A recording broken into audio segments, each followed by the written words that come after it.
Kenapa? Karena hari ini hari spesial, karena Dia mengasihi kita. Ya, kita bisa mengasihi Dia, kehormatan mengasihi Tuhan. Karena orang berdosa enggak, orang yang dari dunia tidak bisa mengasihi Dia. Ya, makanya ekspresi dari dunia ini adalah menyalibkan Dia. Ya, tapi hanya orang-orang yang dikasihinya yang bisa mengasihi Dia. Karena berbahagialah orang yang dibawa mendekat kepada Dia, karena itu adalah anugerah Tuhan. Yesus berkata, tidak seorang pun yang bisa datang kepadaku kalau dia tidak dianugerahkan oleh Bapa. Amin. Berarti mendekat menyembah Tuhan itu adalah anugerah. Katakan amin. Amin. Haleluya. Mendekat kepada Bapa itu adalah anugerah. Bukan karena perbuatan baik kita, bukan karena kita pintar, bukan karena kita orang Kristen, bukan. Menyembah Bapa adalah karena Dia sudah membayar lunas. Haleluya. Dia sudah membayar lunas dengan penuh keberanian, kata Ibrani. Kita datang mendekat, Ibrani 9. Kita berani datang mendekat kepada Dia oleh karena darah anak domba Allah. Haleluya. Katakan, oleh karena darah anak domba Allah, saya berani datang mendekat, bersekutu dengan Dia, berbagi dengan Dia, mengasihi Dia, menyembah Dia, oleh karena darah domba Allah. Haleluya. Haleluya. Kita harus menyukai apa yang disukai oleh Tuhan. Haleluya. Amin. Ada 4 hal yang disukai oleh Tuhan. Dan ingin kita latih dalam hidup kita, dan ini juga akan kita bangun dalam anak-anak kita. Ada 4 hal yang disukai oleh Tuhan. Ya. Itu sebabnya kita harus menyukai apa yang disukai oleh Tuhan. And are you ready? Yes. Haleluya. Yes. Yang disukai oleh Tuhan itu adalah kesukaan kita. Yes. Kita nggak mungkin ya menyukai orang yang tidak kita kenal. Nonsense, ya. Makanya ada katanya kita nggak boleh membeli kucing dalam karung, katanya. Artinya kamu bisa mengasihi karena kamu mengenal Dia. Pengenalan itu harus bertumbuh di dalam kita. Amin. Mari kita lihat dulu. Yang pertama adalah di dalam Yeremia 9 ayat 23 sampai 24. Mari kita baca 1, 2, 3 ya. Beginilah firman Tuhan. Janganlah orang bijak bermegah karena kebijaksanaannya. Janganlah orang kuat bermegah karena kekuatannya. Janganlah orang kaya bermegah karena kekayaannya. Tetapi siapa yang mau bermegah, baiklah bermegah karena yang berikut, bahwa ia memahami dan mengenal aku, bahwa akulah Tuhan yang menunjukkan kasih setia, keadilan dan kebenaran di bumi. Sungguh semuanya itu kusukai. Demikianlah firman Tuhan. Amin. Haleluya. Demikianlah firman Tuhan. Apa yang disukai oleh Tuhan? Yang disukai oleh Tuhan adalah pengenalan, pengertian dan pengenalan akan Allah. Ya, kata understanding di sini ya bukan hanya berbicara tentang pemahaman, tapi pengertian. Makanya Tuhan memberikan kita spirit of understanding, roh pengertian. Amin. Sehingga kita bisa, roh pengertian ini bisa membuat kita mengenal Allah. Halo, masih mengenal mendengar saya? Masih jelas? Oke. Itu sebabnya dikatakan yang disukai oleh Tuhan adalah pengertian dan pengenalan akan Allah. Haleluya. Mari kita belajar pertama pengertian. Karena seseorang tidak bisa mengerjakan sesuatu tanpa dia mengerti. Haleluya. Maka sebelum seseorang melakukan, maka dia harus lebih dahulu mengerti. Halo. Kamu tidak bisa menghukum orang yang mengerjakan yang tidak mengerti. Makanya kita harus ajar dulu orang itu, baru ketika dia punya pengertian, maka dia akan bisa melakukan. Kamu bisa menghukum orang ketika dia sudah mengerti tapi tidak melakukan, itu bisa dihukum. Nah, itu bisa didisiplin. Makanya sebagai seorang guru, beri dia dulu pengertian, ajarkan dia dulu pengertian. Haleluya. Ketika kalau dia sudah menerima pengertian, kemudian maka dia akan memiliki kemampuan untuk bisa melakukan. Karena pengertian itu akan membangun kemampuan untuk melakukan. Ya, haleluya. Karena seseorang tidak bisa saat teduh, seseorang tidak bisa merenungkan firman Tuhan melakukan 5M kalau dia tidak punya pengertian. Haleluya. Dan roh pengertian ini adalah berasal dari Roh Kudus. Haleluya. Dan roh pengertian ini itu akan datang ketika dia haus dan lapar akan Tuhan. Haleluya. Makanya di Tuhan katakan, ketika Tuhan memberikan roh pengertian kepadamu, maka kamu akan mulai melakukan sesuatu bukan karena disuruh orang lain, bukan karena dipaksa dan diancam oleh orang lain, tapi itu karena dari dirimu sendiri, karena pengertianmu sendiri. Haleluya. Kau meninggalkan rokokmu itu karena pengertianmu, bukan karena diancam-ancam. Nah, nanti kamu berdosa, nanti kamu kualat, bukan, karena pengertianmu sendiri. Haleluya. Haleluya. Kita bisa mengasihi Tuhan karena itu pengertian dari Tuhan.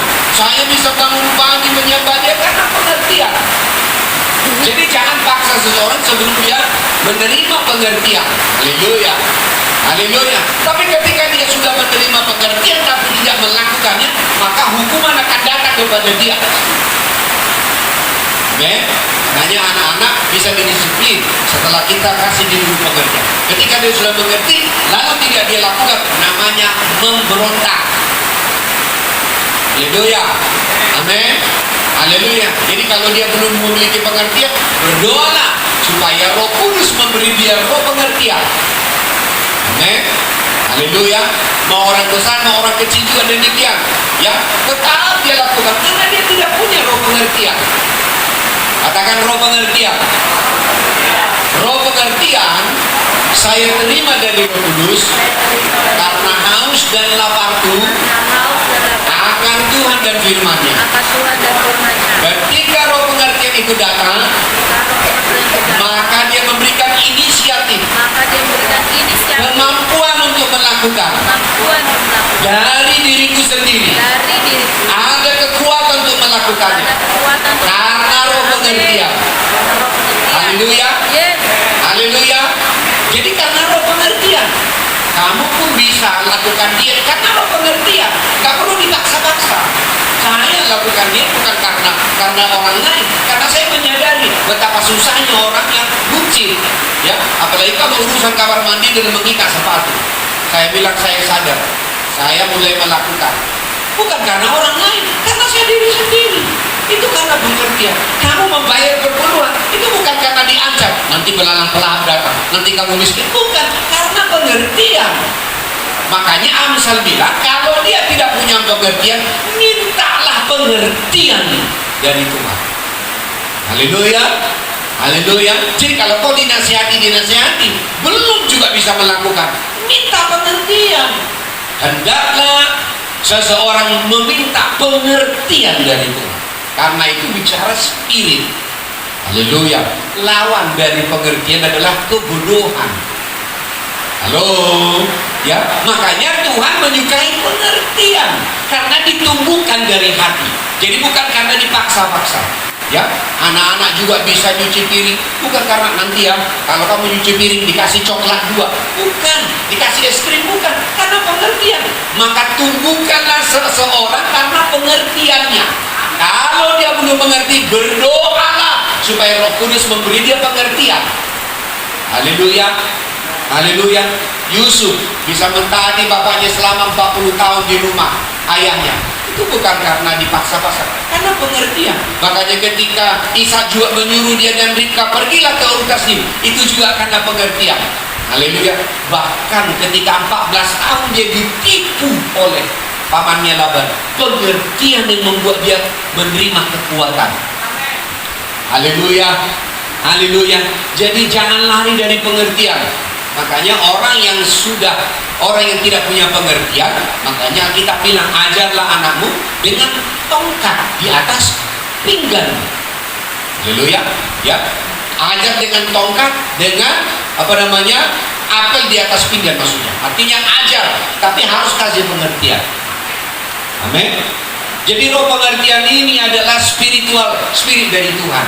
Makanya Tuhan pertama menyukai yang namanya spirit of understanding. Haleluya, haleluya. Saul datang memberi persembahan bukan karena pengertiannya, tapi karena ketakutannya, karena bangsa Aram sudah datang.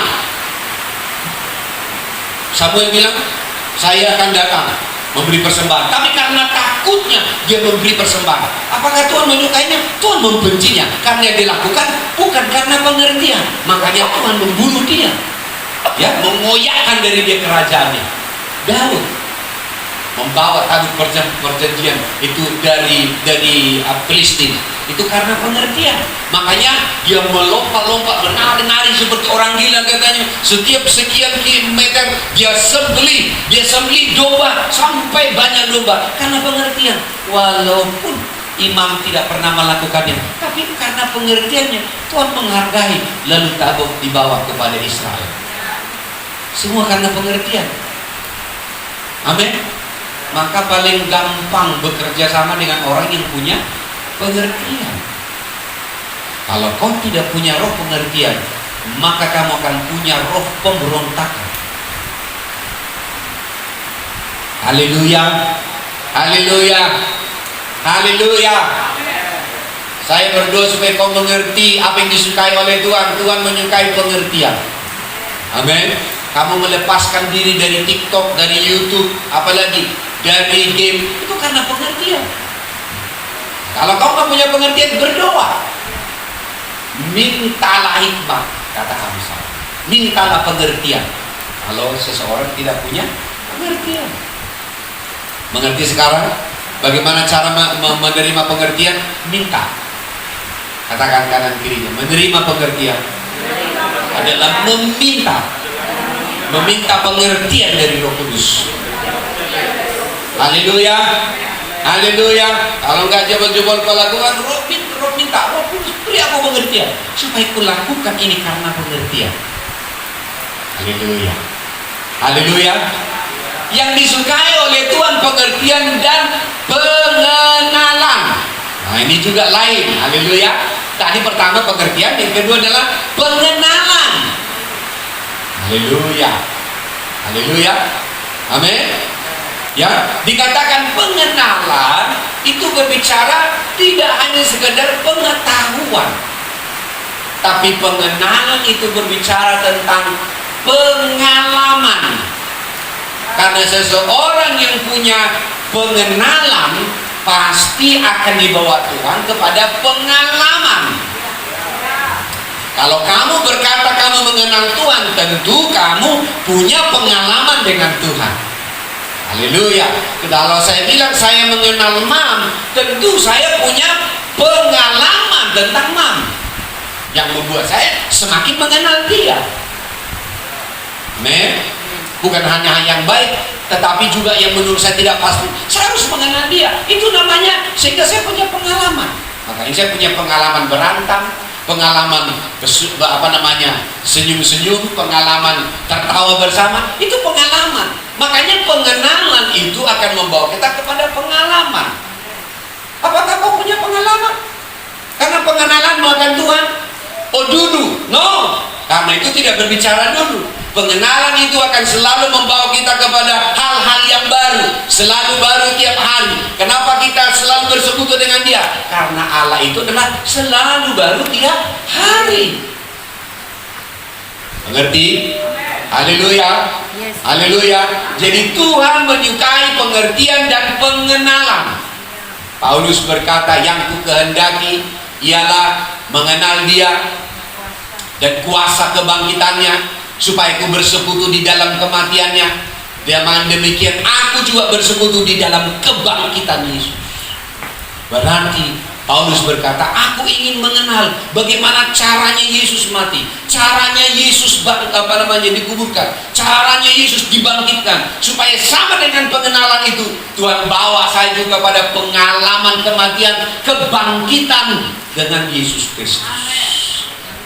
Jadi pengenalan itu berbicara tentang pengalaman. Apakah kau mengenal Allah yang kamu sembah? Halo? Makanya penyembahan itu adalah karena pengenalan. Bukan asal diucap. Haleluya, haleluya, hanya itu aja haleluya terus. Kan nggak punya pengalaman. Haleluya. Kalau kau punya pengalaman, tentu kau ucapkan, ajaib hadiratmu di sini. Engkau memang luar biasa. Karena kau punya pengalaman. Penyembahanmu juga akan kau ucapkan karena pengenalan dan pengalaman. Makanya orang yang menyembah tanpa pengenalan itu hanya bilang haleluya, haleluya aja terus. Mulai dari pagi, miston pagi, saat teduh, haleluya, haleluya terus. Itu tandanya kamu tidak punya pengenalan dengan dia. Coba cek sekali-sekali ketika kamu menyembah Tuhan, apa yang keluar dari mulutmu? Keluh sedikit kata-kata, karena kamu tidak punya pengalaman. Tuhan, aku bersyukur karena kau sudah menolongku Tuhan. Kaulah perisai hidupku. Karena kau punya pengalaman tentang bagaimana menjadi perisai, menjadi benteng bagimu ketika musuh datang menyerang. Lalu kau bisa rasakan, oh dia membentengi saya. Haleluya. Kau yang mencukupi seluruh kebutuhanku karena kau mengalami. Jadi penyembahan itu bukan untuk baca puisi. Bilang kanan kirinya, penyembahan itu bukan baca puisi. Penyembahan itu ungkapan pengalaman kita tentang Allah. Karena saya mengenal Dia. Haleluya, haleluya. Perempuan Samaria dia tahu penyembahan itu level-levelnya seperti apa. Sampai dia berjumpa dengan Sang Mesias. Akulah dia, Sang Mesias itu. Lalu dia melemparkan tempayannya, meninggalkan kasurnya, dia lebih lari kepada Sikar dan berkata, aku sudah berjumpa dengan Mesias. Itu penyembahan. Haleluya. Itulah penyembahan. Apakah kau mengenal Allah? Tentu kau punya pengalaman. Ya. Jangan sampai minus pengalaman. Banyak orang mengaku di gereja, ya, anak Tuhan, tapi minus pengalaman, nggak punya pengalaman tentang Tuhan. Sehingga apa? Nggak punya penyembahan, nggak punya kesaksian, nggak bisa bersaksi. Ya, kata mam dia disembuhkan, dia sendiri nggak pernah mengalami kesembuhan. Haleluya, teman. Yang Tuhan sukai adalah pengertian dan pengenalan akan Allah. Haleluya, haleluya. Tuhan mau ini terbangun dalam hidup kita. Tadi saya katakan yang Tuhan sukai itu yang harus kita sukai. Haleluya. Kalau kau tidak melakukan apa yang tidak disukai oleh Tuhan, maka kau akan menjadi musuhnya. Yang kedua, persembahanmu tidak akan diabaikan. Itu yang dilakukan oleh Kain. Dia mempersembahkan apa yang tidak disukai oleh Tuhan. Sementara Habel dia tahu apa yang disukai oleh Tuhan. Apa? Darah. Dia menyembelih anak domba. Karena dia tahu bahwa beribu-ribu tahun kemudian maka ini akan menjadi tanda bahwa darah itu adalah kesukaan Tuhan, bukan pampir Tuhan maksudnya. Amin. Tetapi korban sembelihan, korban bakaran, ketika ada kematian, Tuhan menyukai hal itu. Haleluya. Makanya Tuhan menyukai ketika kamu mati di dalam daging. Tapi kalau kamu hidup seperti zombie, Tuhan nggak suka. Maka penyembahanmu akan menjadi bau. Haleluya, haleluya. Kalau ada kedagingan, penyembahanmu itu adalah penghinaan bagi Tuhan. Amin, Niko. Ya, jadi harus hidup di dalam kesukaan akan Tuhan. Haleluya, haleluya. Kita akan bangun. Tadi pagi Tuhan bicara kepada saya tentang 4 hal ini. Ini harus terbangun dalam hidup kita. Sebagai benih ilahi, sebagai benih yang tidak fana, maka kita harus membangun apa yang disukai oleh Tuhan, yaitu pengenalan dan pengenalan akan Tuhan, pengertian dan pengenalan akan Tuhan. Haleluya. Saya kasih istilah ini supaya mengerti, kita mengerti. Kalau bahasa Inggrisnya dikatakan apa namanya? Understanding and knowledge. Know, mengetahui. Haleluya. Makanya kenapa diajarkan pengetahuan? Supaya memiliki pengalaman. Makanya kelemahan kurikulum sebelumnya adalah menghafal. Menghafal tidak punya pengalaman.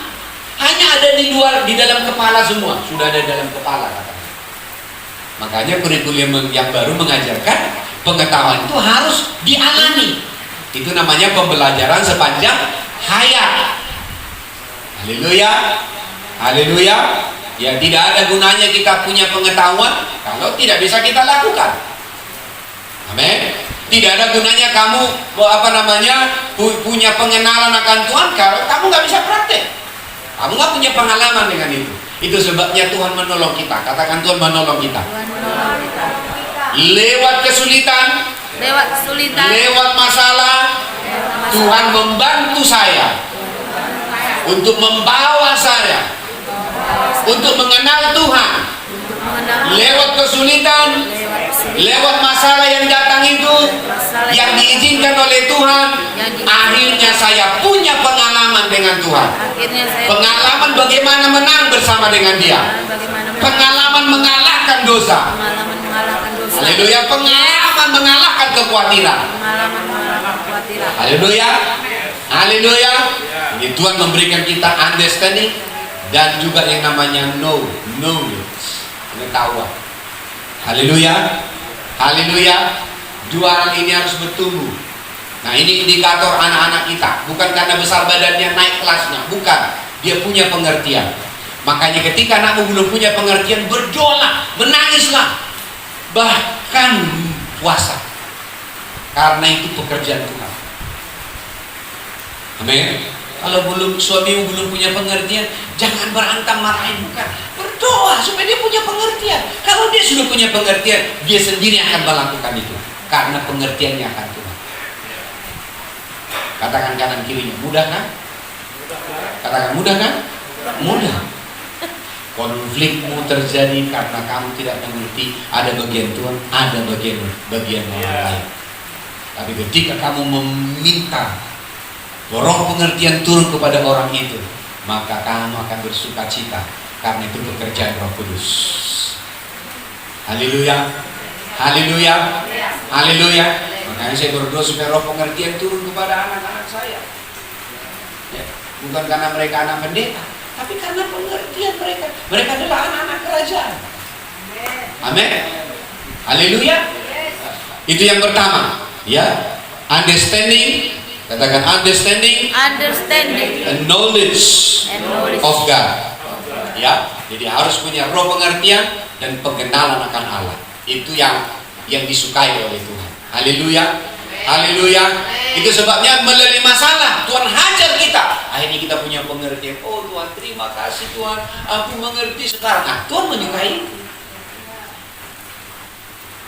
Tapi ketika kau punya masalah, kamu merepet, kau marahi orang-orang, kau marahi lagi Tuhan. Oh, Tuhan tempeleng langsung.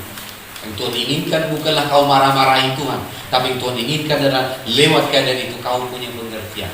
Makanya kita menggenapi Roma 8.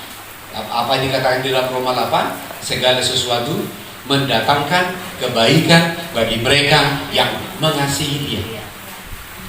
Haleluya. Haleluya. Yang kedua,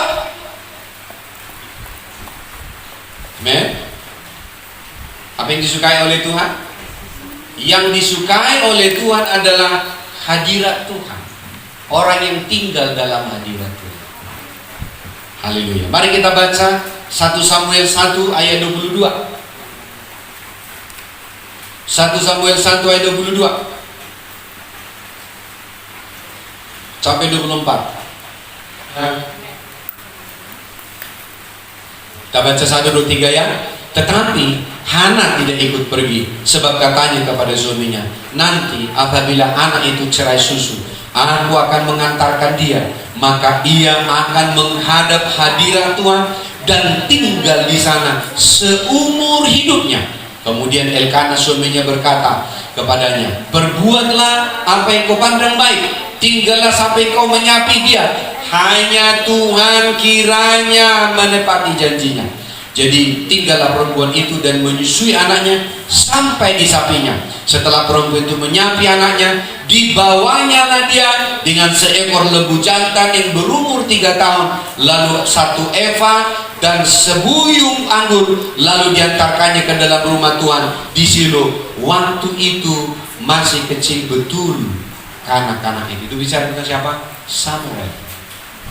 Haleluya. Ternyata panggilan untuk masuk hadirat Tuhan bukan untuk orang dewasa saja, tetapi kepada semua kita. Haleluya. Kita bikin masuk hadirat Tuhan, nanti dia ribut, kemana nanti jungkir balik dia di altar, nanti mati dia. Bukan.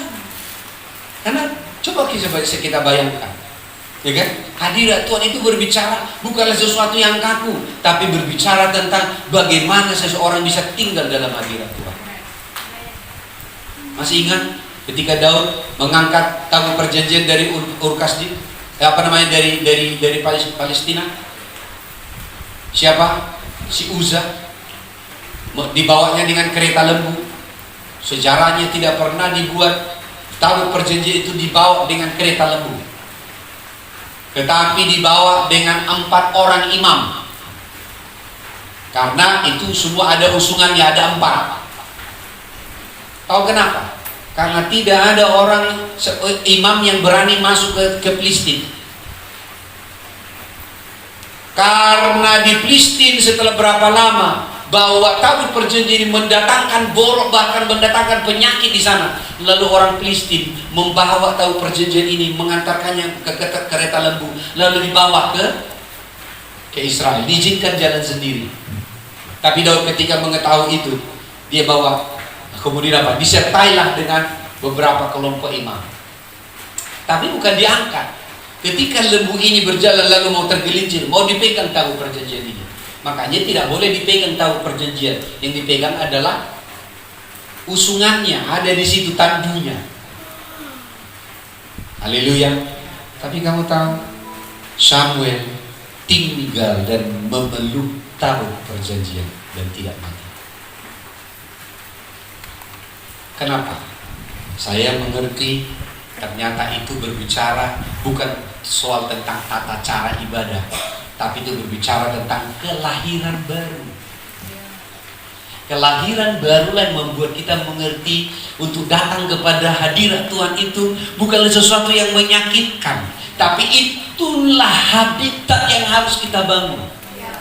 Hana tahu bahwa Samuel dilahirkan oleh karena janji dan nazar. Sejak dari kandungan Samuel sudah ada dengan Roh Kudus, karena dia dikandung oleh karena pekerjaan roh juga. Apa yang terjadi? Dan itu luar biasa, Samuel sudah menyukai hadirat Tuhan sejak dari kecil.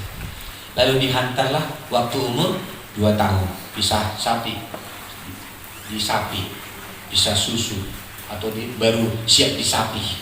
Betul ya, orang Batak juga kalau anaknya disapi itu 2 tahun. Ya, amin. Halo, ngerti maksudnya? Nah, tapi Samuel dibawa ke dalam hadirat Tuhan. Apa kata mamanya? Dikatakannya di ayat yang ke-22.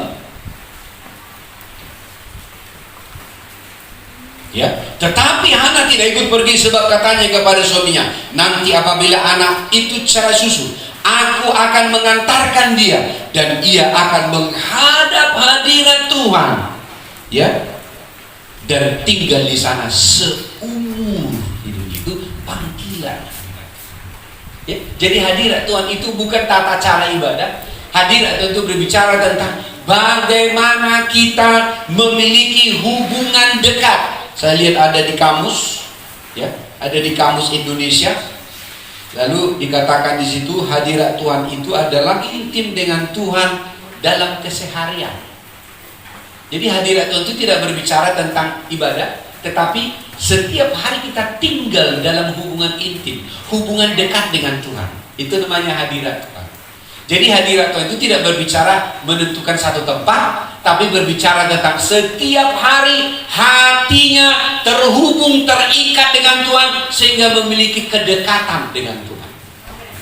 Itu hadirat Tuhan. Haleluya. Kalau bahasa Ibrani, ya, hadirat itu berbicara tentang kavod. Kemudian diperjelas dengan namanya kabot. Kapan kabot meninggalkan seseorang? Ketika ada dosa. Kapan kabot datang ke atas manusia?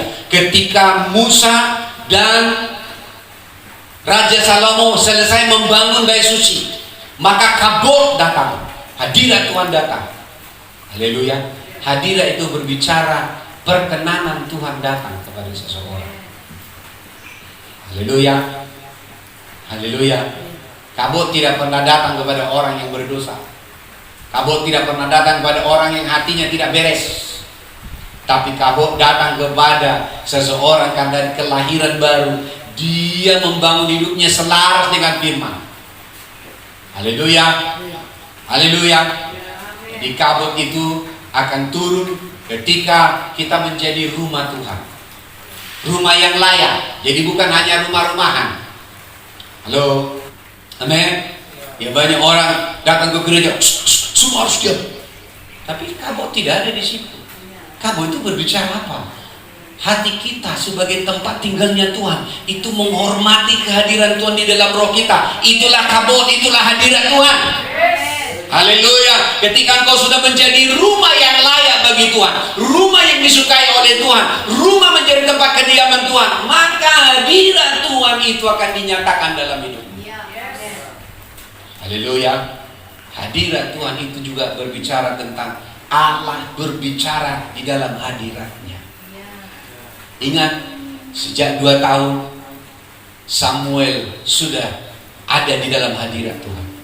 Umur 13 tahun Tuhan berbicara kepada dia ketika dia sudah siap. Sehingga Tuhan berkata-kata, aku akan mengambil hak keimaman itu dari Eli dan juga dari anak-anaknya. Dia kasih tahu, tidak akan ada lagi imam dari keturunan Imam Eli. Tuhan curhat kepada Samuel, masih umur belia. Kalau dihitung-hitung seperti umurnya Nehemia lah pada waktu itu, pada sekarang. Seharusnya Tuhan sudah berbicara kepada hidup Nehemia di umurnya, kepada umurnya si Nadia, sehingga kamu punya roh pengertian. Haleluya. Amin. Kamu punya roh pengertian. Kamu bangun pagi menyembah Tuhan, memuji Tuhan karena roh pengertian. Yang kedua adalah hadirat Tuhan. Haleluya. Yang ketiga, sebelum kita yang ketiga, yang kedua ayat 26. Ayat 26, ayat 28. Kita baca 1, 2, 3 ya. Lalu kata perempuan itu, mohon bicara Tuanku, demi Tuanku hidup, akulah perempuan yang dahulu berdiri di sini dekat Tuanku untuk berdoa kepada Tuhan. Untuk mendapat anak inilah aku berdoa, dan Tuhan telah memberikan kepadaku apa yang kuminta daripadanya. Maka aku pun menyerahkan kepada Tuhan seumur hidupku. Terserahlah ia kiranya kepada Tuhan. Lalu sujudlah mereka di sana menyembah Tuhan. Ingat, hadirat Tuhan itu berbicara tentang kita menyembah Tuhan. Penyembahan tidak berbicara tentang kata-kata, tapi berbicara tentang hati. Di mana kita mengalami hadirat Tuhan, kita menyembah Tuhan. Haleluya. Haleluya. Penyembahan bukan lagu yang dinyanyikan, bukan hanya sekedar. Ya, penyembahan bukanlah bicara tentang hanya sikaralaba. Ya, walaupun itu harus kita lakukan. Tapi penyembahan itu berbicara tentang bagaimana kamu mengerti tentang hadirat Tuhan. Kesadaran akan Tuhan. Haleluya. Kesadaran akan hadirat Tuhan di tempat itu menguasai kita, sehingga yang mengendalikan kita bukan diri kita dan pikiran kita lagi, tapi mengendalikan kita adalah Roh Kudus. Haleluya. Yang kedua adalah hadirat Tuhan. Yang ketiga adalah menyukai firman Tuhan. Haleluya. Tuhan menyukai orang yang menyukai firman Tuhan. Mazmur 1 ayat 1 dan 2. Kita baca dulu Mazmur 1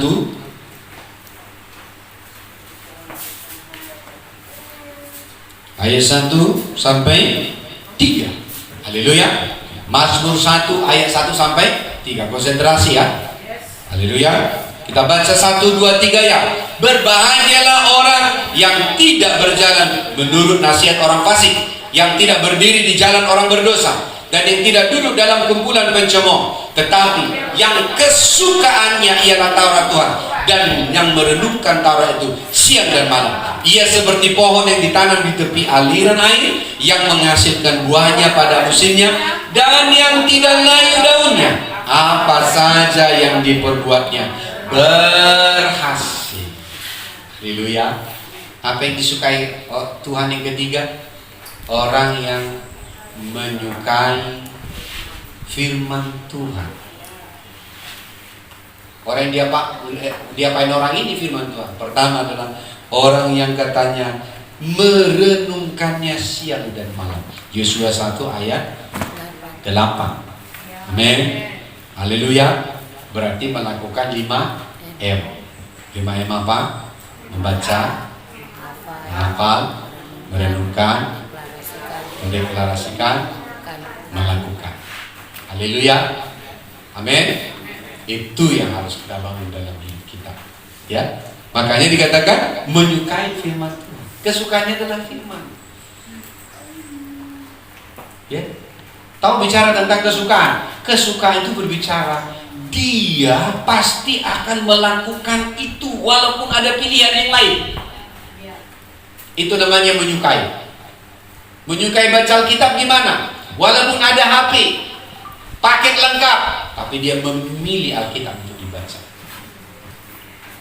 Haleluya. Menyukai menyembah Tuhan, walaupun ada ajakan untuk ditraktir atau pergi ke satu tempat yang menyenangkan, tapi dia memilih tinggal di rumah dan menyembah Tuhan. Itu tentang kesukaan. Haleluya. Haleluya. Ya. Walaupun ada tawaran hari Minggu pagi itu ada pesta, ya, dan di sana makan enak, pokoknya jalan-jalan, tapi memilih datang beribadah karena dia menyukai itu. Menyukai itu berarti sesuatu yang kita lakukan karena pilihan. Haleluya. Haleluya. Saya menikahi Mam ya karena saya menyukai dia. Tapi begitu diwahyukan, wah, dia seperti bidadari turun dari kayangan. Halo, ya. Dan akhirnya apa? Ya saya memilih untuk menikahi dia. Itu pilihan. Kesukaan itu bukanlah oleng. Kesukaan itu keputusan. Halo, dan itu bulat. Ya, makanya dikatakan yang kesukaannya berarti memilih merenungkan firman Tuhan. Halo. Halo, jadi ada kesadaran untuk merenungkan firman Tuhan. Ya, itu keputusan.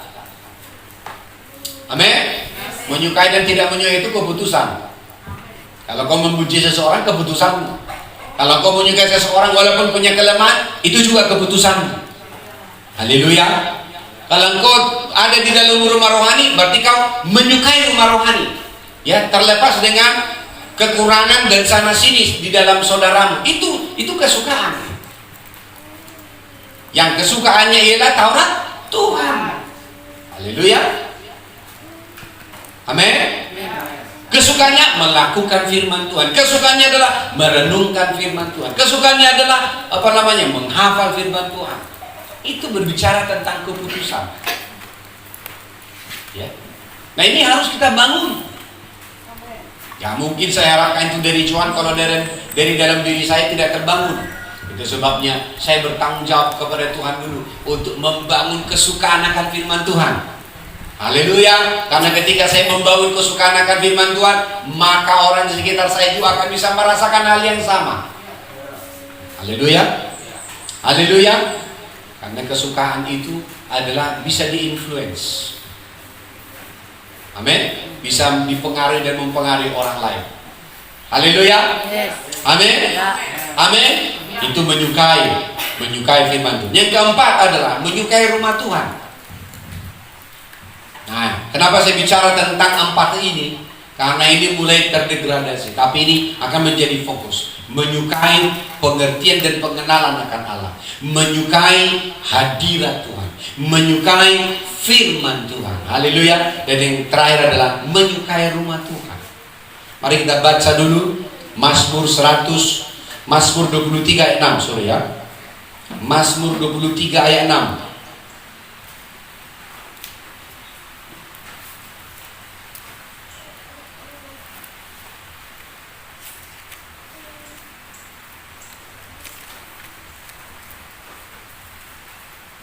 Haleluya. Mazmur 23 ayat 6. Oke, kita baca 1, 2, 3 ya. Kebajikan dan kemurahan belaka akan mengikuti aku seumur hidupku, dan aku akan diam dalam rumah Tuhan sepanjang masa. Berarti rumah Tuhan itu berbicara tentang kediaman kita, bukan untuk transit, tapi rumah Tuhan berbicara tentang tempat tinggal saya itu selama-lamanya. Haleluya. Haleluya. Apa bicara house sama home?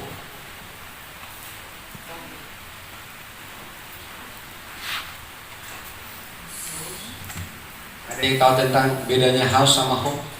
Walaupun seringkali disamakan.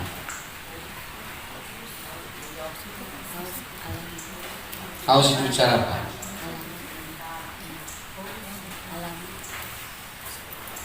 House apa? Bisa juga alamat katanya. Apa? Bangunan fisik. Home apa? Dalamnya. Kegiatan dalamnya. Tempat tinggal. Dan itu personal. Men, itu personal. Berarti saya dengan Tuhan. Saya dengan saudara-saudara saya.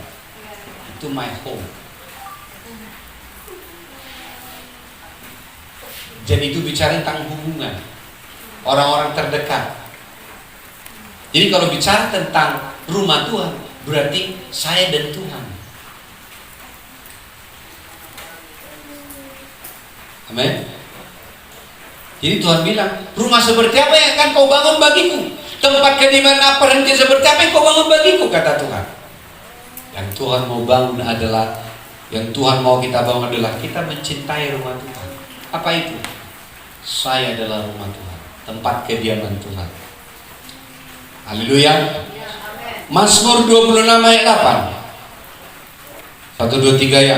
Tuhan, aku cinta pada rumah kediaman-Mu, pada tempat kemuliaan-Mu bersemayam. Bicara tentang rumah Tuhan itu berbicara tentang rumah kediaman Tuhan. Rumah kediaman berbicara rumah yang layak bagi Dia, rumah yang disukai Dia. Ya, kalau saya bilang nanti sama si Juli, ayo datang ke rumah, tapi saya kasih jendelanya tidak ada, nyamuknya banyak, nggak pernah disapu dipel, mau nggak? Nggak mau. Makanannya nggak ada, nggak akan. Rumah kediaman bagi Tuhan berarti disukai. Makanya perlu kamu roh pengertian dan roh pengenalan akan Allah akan membuatmu membangun rumah dengan benar. Apa yang disukai oleh Tuhan? Berarti kediaman. Roma berkata, atau tidak tahukah kamu bahwa kamu adalah bait Roh Kudus? Kita adalah tempat tinggalnya Roh Kudus. Bait Allah kita. Haleluya. Haleluya.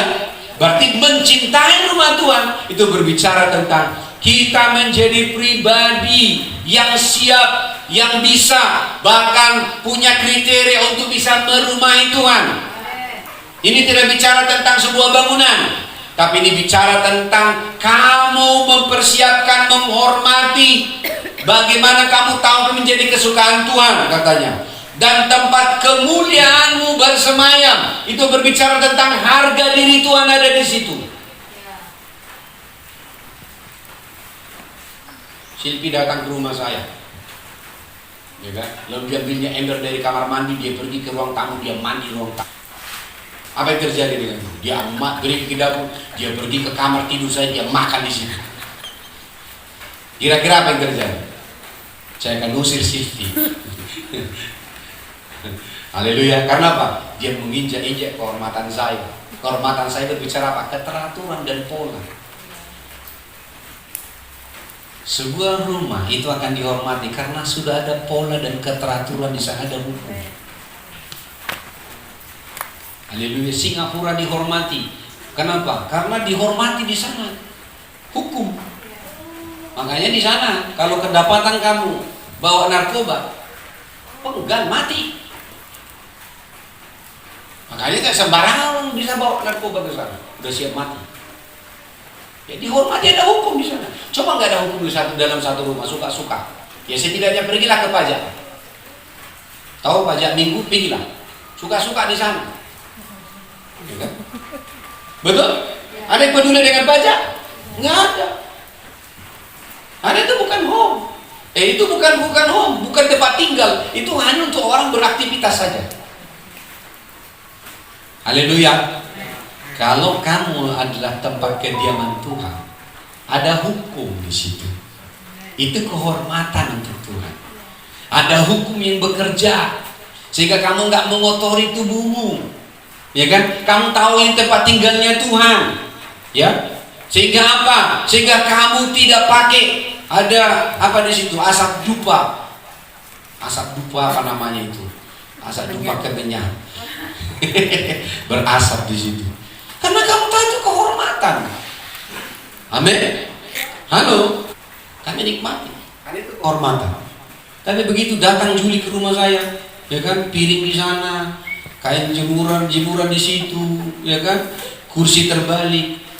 Bagaimana dia mengada kehormatan saya? Nggak ada keteraturan. Haleluya. Kamu bisa melihat kehormatan Tuhan dalam hidupmu ketika ada keteraturan dan pola yang sudah terbangun dalam hidupmu. Itu tempat, itu kehormatan Tuhan dinyatakan. Coba, kau bilang saya anak Tuhan, tapi nggak baik berpeluang, ya kan? Dan nggak datang ke gereja pakai jubah camping. Gimana mau Tuhan menghormati Tuhan dalam hidupmu? Haleluya, ya. Datang di sini beribadah, bentar lagi udah langsung minum tua, ya kan? Udah langsung karaokean, mulutnya bau tua. Bagaimana bisa ada kemuliaan Tuhan di situ, kehormatan Tuhan? Nggak ada. Kemuliaan dan kehormatan Tuhan akan nyata di dalam baiknya di dalam hidupmu. Ketika hukum, ya, ketika aturan nilai-nilai itu terbangun dalam hidupmu. Haleluya. Maka Tuhan akan dihormati lewat hidupmu karena hukum yang ada dalam hidupmu nggak sembarangan. Yang mulut yang sama memuji Tuhan, bentar lagi udah langsung nama-nama binatang. Bagaimana orang menghormati kemuliaan Tuhan dalam hidupmu? Halo, nggak akan ada kehormatan Tuhan di situ. Nah, ketika kamu hidup dengan aturan dan nilai-nilai pola dari Tuhan, Tuhan akan lihat ada kehormatan Tuhan dalam hidupnya. Sehingga ketika kamu lewat, sebelumnya orang cakap kotor, tapi begitu ada cakap kotor, kita lewat, makin menjadi mereka. Nah, nampak itu bukan rumah Tuhan. Malah kamu ikutan lagi, kain nindu katanya. Diburu lagi cakap kotornya, itu nggak nampak. Haleluya, haleluya. Halo. Mazmur 27.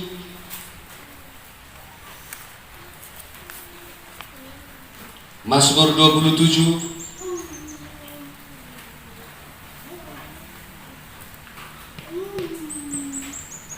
Ayat 4. Ini lagu ini. 1, 2, 3 ya. Satu hal telah kuminta kepada Tuhan, itulah yang kuingini, diam di rumah Tuhan seumur hidupku, menyaksikan kemurahan Tuhan dan menikmati baiknya. Haleluya. Haleluya. Menikmati baiknya. Satu hal telah kupinta kepada Tuhan, itulah yang kuingini, diam di rumah Tuhan seumur hidupku, menyaksikan kemurahan Tuhan dan menikmati baiknya, dan menikmati kuasanya, dan menikmati baiknya, dan menikmati firman-Nya. Amin. Berarti baik itu bisa dinikmati oleh kita dan juga dinikmati oleh Tuhan. Ketika rumah itu bersih, rapi, harum, ya kan? Ada terjadi, kita bisa nikmati. Ya, jadi rumah, fasilitas itu adalah untuk kita bisa nikmati. Haleluya. Amin. Bilang kanan kiri, bersihkan rumahmu, bilang. Rapikan dan susun bagus, karena itu tempat yang bisa dinikmati. Haleluya, haleluya, haleluya. Bagaimana mungkin kau bisa menikmati abu? Menikmati udara segar yang harus kau menikmati. Haleluya, menikmati gantungan kanan kiri, ya kan? Anduk sudah 2 minggu digantung, baunya pun sudah mengalahkan parfum, ya kan? Bagaimana kau bisa menikmati? Halo, ya? Itu bicara tentang hidup kita, roh kita. Bagaimana kita punya kemampuan membuang yang harus dibuang, ya kan? Menyimpan yang harus disimpan. Haleluya, haleluya.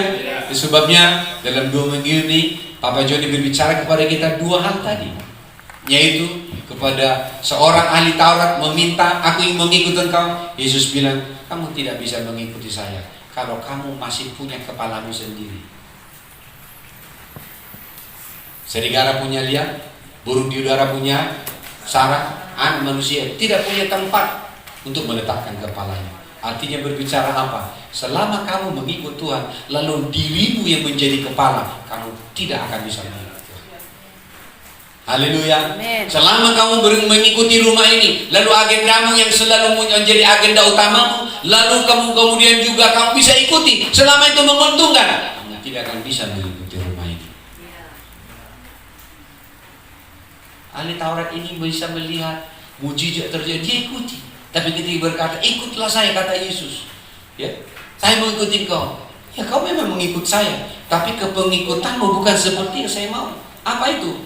Saya tidak punya kepala untuk saya letakkan di dalam hidupmu. Kenapa? Kepalamu terlalu besar. Amin. Kamu tahu kenapa Yohanes Pembaptis dipenggal kepalanya? Karena ketika pelayanannya semakin besar, dia bikin kepala yang lain, itu kepalanya sendiri. Sehingga ketika itu Alkitab berkata, maka terjadi kudeta di surga. Ya, terjadi kudeta. Karena apa? Yohanes hanya datang hanya untuk mempersiapkan jalan bagi Yesus. Tapi begitu Yesus mulai muncul, dia juga bangun pelayanannya. Kepala yang lain dibuat. Sehingga Tuhan suruhlah Ananias memenggal kepalanya. Halo? Halo? Herodias memenggal kepalanya. Sehingga apa? Sejak itu termasuk Apolos pun akhirnya mengikut Yesus. Karena Apolos itu adalah murid Yohanes, mengenal hanya baptisan Yohanes. Haleluya, haleluya. Jadi kamu nggak bisa mengikuti perjalanan rohani kalau kamu tidak meletakkan kepalamu untuk dipenggal. Amin, Niko? Ya. Jadi nggak bisa mengikuti perjalanan rohani kalau kepalanya tidak bersedia dipenggal. Ngeri kali Bapak ini. Lalu kita semua nggak punya kepala. Kristus yang jadi kepala. Haleluya. Kristus, bukan saya. Kristus yang jadi kepala. Jadi kalau kita berkumpul semua, Kristus yang jadi kepala. Bukan dari kepala babi, kepala anjing. Dari kepala, dia kepala semua. Haleluya. Yang kedua adalah ketika orang itu berkata, ikutlah aku, izinkanlah aku menguburkan ayahku dulu. Ada 2 tadi berbicara tentang itu. Yang pertama adalah bapaknya belum meninggal, tapi dia sudah punya alasan. Alasannya aja. Haleluya. Yang kedua adalah bapaknya sudah meninggal, tetapi ya dia ingin lakukan yang namanya penguburan yang kedua. Karena bagi Israel setelah 40 tahun, karena itu tradisi dari Yusuf. Setelah Yusuf 40 tahun memerintah, dibawa kembali ke Israel, dikuburkan. Ya, di sana. Nah, apa yang terjadi? Ya, Yesus berkata, biarlah orang mati menguburkan orang mati. Orang mati di situ tidak berbicara tentang pribadi orang, tapi orang-orang yang punya kemampuan profesional untuk mengurusi orang-orang mati. Apa itu tadi? Papa bilang ada 40 kilogram minyak dan rempah-rempah hanya untuk satu mayat. Halo? Hanya untuk satu mayat. 40 kilogram. Wajar ketika Yesus bangkit pada hari ketiga, tubuhnya tidak ada belatung, bersih. Kenapa? Ada rempah-rempah, ada minyak di sana. Selama ada minyak dalam hidupmu, tidak akan ada belatung dari neraka datang dalam hidupmu. Selama hatimu penuh dengan rempah-rempah penyembahan kepada Tuhan, tidak ada belatung kematian yang datang dalam hidupmu. Haleluya. Minyak dan rempah-rempah itu berbicara tentang aliran Roh Kudus dan juga berbicara tentang hati penyembahan. Tadi saya tanya, oh ya itu artinya maksudnya minyak. Haleluya. Minyak gambaran dari Roh Kudus. Minyak baru telah dicurahkan katanya. Rempah-rempah berbicara apa? Penyembahan. Kapan kita lihat penyembahan pertama diberikan kepada Yesus? Yaitu orang Majus membawa rempah-rempah kepada Yesus. Itu bicara apa? Menyembah, penyembahan. Berarti Roh Kudus dan penyembahan itu tidak boleh kurang dari hidup kita. Kalau tidak, akan mulai langsung hingga belatung-belatung kematian. Apa itu belatung-belatung kematian? Marah-marah, puyeng, pusing, apalagi ya kan, jengkel, sakit hati. Itu semua jenis-jenis belatung. Halo, yang mulai menggigit, membuat kebusukan dalam hidup kita. Halo, halo, ya, ya. Jadi ciri-ciri orang sudah mulai kena belatung, berarti sudah mulai kehilangan aliran minyak dan rempah-rempah dalam hidupnya. Udah mulai hidup dengan hal-hal yang daging. Udah mulai bau daging dia. Bukan bau BPK, bau daging. Amin. Haleluya. Yes. Haleluya. Dan Papa bilang dua hal ini masalah. Makanya Yesus berkata, kalau kamu masih mengurusi urusan yang harus kamu sebenarnya tidak urusi, kamu tidak bisa mengikuti saya. Yang kedua, kalau kamu masih mengurusi yang sebenarnya kau bisa delegasikan itu kepada orang lain, kamu tidak bisa mengikuti saya. Haleluya. Haleluya. Itu jelas poinnya kata Tuhan. Kalau kita masih mengurusi, apa itu urusan-urusan yang berbicara? Itu ada dari ayatnya, ya. Di mana itu tadi? Di Zakaria 11 ayat 19. Ya kan?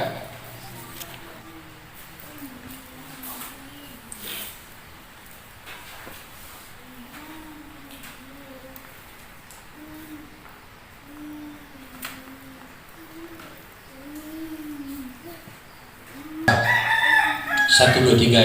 Lalu aku berkata, aku tidak mau lagi menggembalakan kamu. Yang hendak mati, biarlah mati.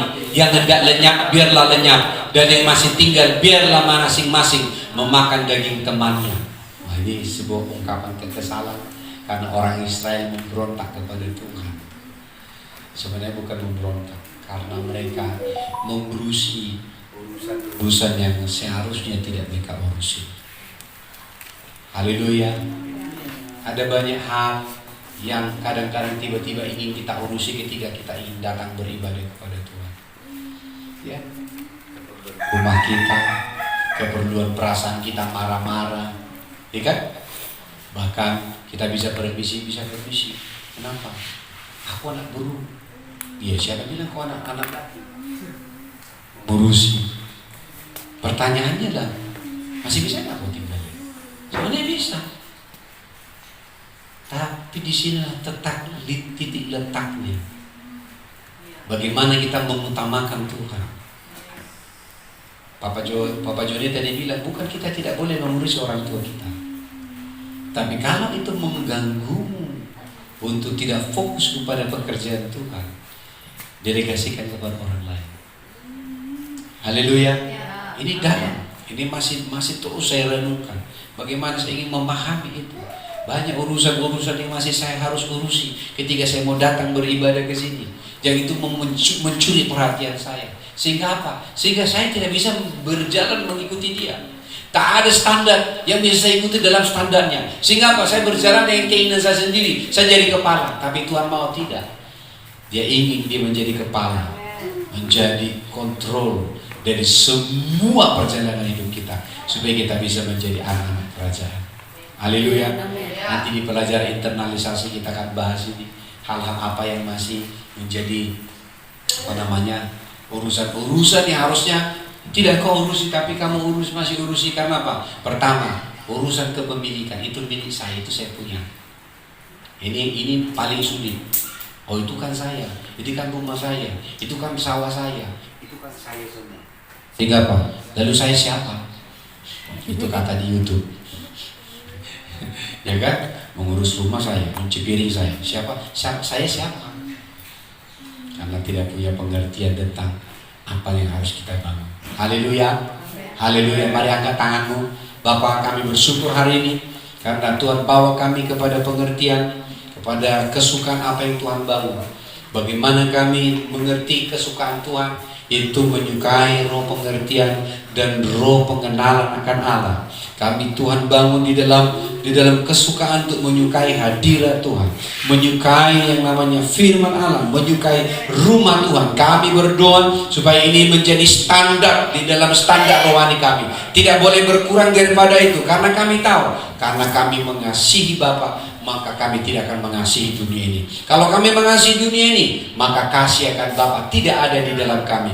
Itu sebabnya Tuhan, itu keputusan kami untuk mengasihi Bapa, karena Bapa sudah terlebih dahulu mengasihi kami. Kami bersyukur hari ini, kami memuji nama-Mu. Di dalam nama Yesus kami sudah berdoa. Sama-sama kita katakan amin. Haleluya.